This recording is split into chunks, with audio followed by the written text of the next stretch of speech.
পশ্চিমবঙ্গে শুরু হলো ভোটার ভেরিফিকেশন প্রক্রিয়ার প্রসেস। ইতিমধ্যেই 6টি নতুন নিয়ম জারি করলো নির্বাচন কমিশন, যা অফিসিয়াল নোটিশের মাধ্যমে প্রকাশিত করা হয়েছে। তো বন্ধুরা, নির্বাচন কমিশনারের তরফ থেকে 6টি কী নিয়ম জারি করা হয়েছে আজকের এই ভিডিওটিতে আপনাদেরকে একদম ডিটেলসেই জানিয়ে দেব। তো অবশ্যই ভিডিওটিতে আপনারা প্রত্যেকেই প্রথম থেকেই শেষ পর্যন্ত সঙ্গে থাকবেন। তো বন্ধুরা, এই মুহূর্তে আপনারা পরিষ্কার দেখতে পাচ্ছেন নির্বাচন কমিশনারের তরফ থেকেই কিন্তু এই অফিসিয়াল নোটিশটি প্রকাশিত করা হয়েছে। দেখতে পাচ্ছেন অন স্ক্রিনে এই অফিসিয়াল নোটিশেই কিন্তু 6টি গুরুত্বপূর্ণ নিয়ম জারি করা হয়েছে নির্বাচন কমিশনারের তরফ থেকে, যা এক এক করে আপনাদেরকে জানিয়ে দেব। তো এই অফিসিয়াল নোটিশে কি বলার রয়েছে আমি বাংলায় ট্রান্সলেট করেছি, যেটা আপনাদের বোঝাতে সুবিধা হবে। তো দেখতে পাচ্ছেন 1 নম্বরে বলেছে যে ইআরও অর্থাৎ ইলেকট্রাল রেজিস্ট্রেশন অফিসার খসড়া ভোটার তালিকা প্রস্তুত করবেন, যেখানে সকল সেই ভোটারের নাম অন্তর্ভুক্ত থাকবে যাদের নাম ভর্তি ফর্ম জমা পড়বে।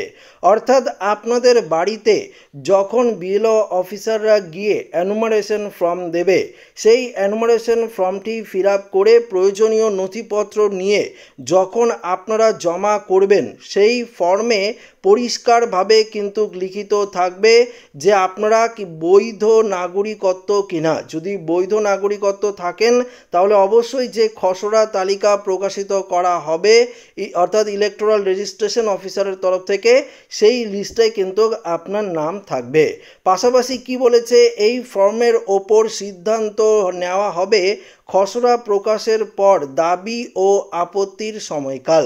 তবে ইআরও এইআরওর প্রাপ্তির সঙ্গে সঙ্গে ফর্মগুলো যাচাই শুরু করবেন, যাতে যোগ্যতা নিয়ে সন্দেহজনক মামলাগুলি শনাক্ত করা যায়। পরবর্তী 2 নম্বরে দেখুন কি বলেছে। 2 নম্বর নিয়মটি আরও গুরুত্বপূর্ণ, যেখানে খসড়া ভোটার তালিকায় অন্তর্ভুক্ত থাকবে সকল বিদ্যমান ভোটারের নাম যারা পূর্ণাঙ্গ নাম ভর্তি ফর্ম অর্থাৎ বিএলও বুথ লেভেল অফিসারের কাছে জমা দিয়েছেন। অর্থাৎ হাউস টু হাউস গিয়ে নাম ভর্তি সময়কাল এবং বিএলওর দ্বারা গ্রহণ ও যাচাই করা হয়েছে, সেই সব ভোটারের নাম ভর্তি ফর্ম পাওয়া যায়নি, তাদের নাম খসড়া তালিকায় কিন্তু থাকবে না। তো বুঝতেই পারলেন।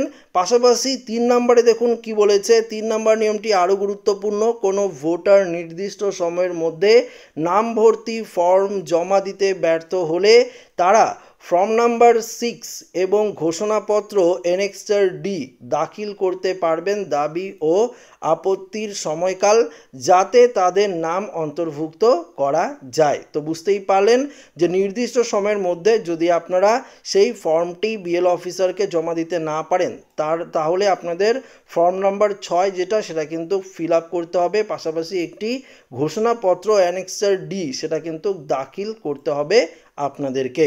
পরবর্তী দেখুন 4 নম্বরের নিয়মটি আরও গুরুত্বপূর্ণ।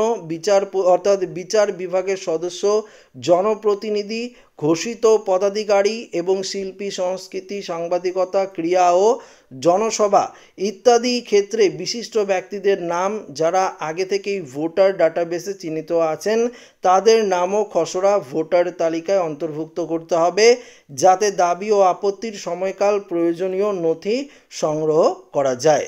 5 নম্বরে দেখুন কি বলেছে। 5 নম্বর নিয়মটি আরও গুরুত্বপূর্ণ। ইআরও পরবর্তী যোগ্যতার তারিখ যেমন 1 অক্টোবর 2025-এর মধ্যে অগ্রিম আবেদন গ্রহণ করবেন।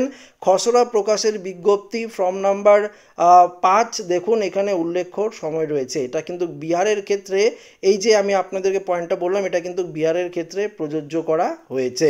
অন্যদিকে দেখুন 6 নম্বরে কি বলেছে যে 6 নম্বর নিয়মটি এছাড়াও বিদেশি নাগরিক বলে সন্দেহ হলে ইআরও এইআরও সেই কেসগুলো নাগরিকত্ব আইন 1955 অনুযায়ী ক্ষমতাসীন কর্তৃপক্ষের কাছে পাঠাবেন। এই উদ্দেশ্যে এইআরও স্বাধীনভাবে ইআরওর ক্ষমতা প্রয়োগ করবেন। এবং পাশাপাশি দেখতে পাচ্ছেন যে 1950-এর ধারা নাম্বার 13C2 অনুযায়ী আপনার বিরুদ্ধে ব্যবস্থা কিন্তু নেওয়া হবে। তো পরিষ্কার আপনারা বুঝতে পারলেন এই 6টি নিয়ম যেটা নির্বাচন কমিশনারের তরফ থেকে বলা হয়েছে।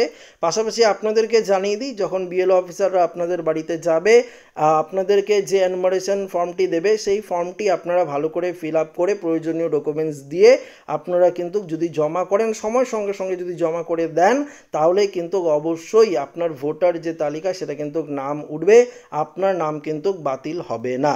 অন্যদিকে 2002 সালে লিস্টও প্রকাশিত করা হয়েছে, সেই লিস্টে আপনাদের নাম থাকলে তো কোনো সমস্যার কারণই নেই।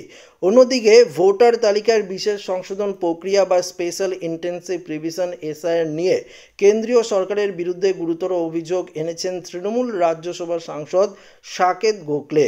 তার অভিযোগ এসআইআর আসলে নাগরিকত্বের চুরির প্রথম পদক্ষেপ। গোখলের দাবি এই প্রক্রিয়ায় বেছে বেছে নির্দিষ্ট কিছু নথি চাওয়া হচ্ছে, যার ফলে দেশের প্রায় 25% ভোটারের নাম বাদ পড়ার আশঙ্কা কিন্তু রয়েছে। এই বিতর্কের সূত্রপাত লোকসভায় স্বরাষ্ট্র মন্ত্রকের রাষ্ট্রমন্ত্রী নিত্যানন্দ রায় এর একটি মন্তব্যের পর। তিনি জানান, ভারতীয় নাগরিকত্বর কোনো সুনির্দিষ্ট নথির মাধ্যমে নির্ধারিত হয় না। এই বক্তব্যের পরিপ্রেক্ষিতেই সাকেত গোখলের উদ্বেগ প্রকাশ করে বলেন, দেশের বহু মানুষের, বিশেষত যারা হাসপাতালে জন্ম নেয়নি, তাদের তো জন্ম সার্টিফিকেট নেই, ফলে এই প্রক্রিয়া তাদের ভোটার তালিকা থেকে বাদ দিতে পারে। তৃণমূল সাংসদের এই মন্তব্য রাজনৈতিক মহলে নতুন করে বিতর্কের জন্ম দিয়েছে। তো বন্ধুরা, আশা করি আপনারা ভিডিওটিতে পরিষ্কার বুঝতে পারলেন নির্বাচন কমিশনারের তরফ থেকে কি জানানো হয়েছে, এবং পরবর্তী তারিখটি আপডেট উঠে এসেছে ভোটার ভেরিফিকেশন অর্থাৎ এসআইআর নিয়ে তৃণমূল সংসদে, যেটা আপনাদেরকে জানিয়ে দিলাম। তো আশা রাখবো ভিডিওটি প্রত্যেকের ভালো লেগেছে। ভিডিওটি ভালো লাগলে লাইক করবেন, বন্ধুদের সাথে শেয়ার করবেন, নতুন হয়ে থাকলে চ্যানেলটিকে সাবস্ক্রাইব করে নেবেন। ধন্যবাদ।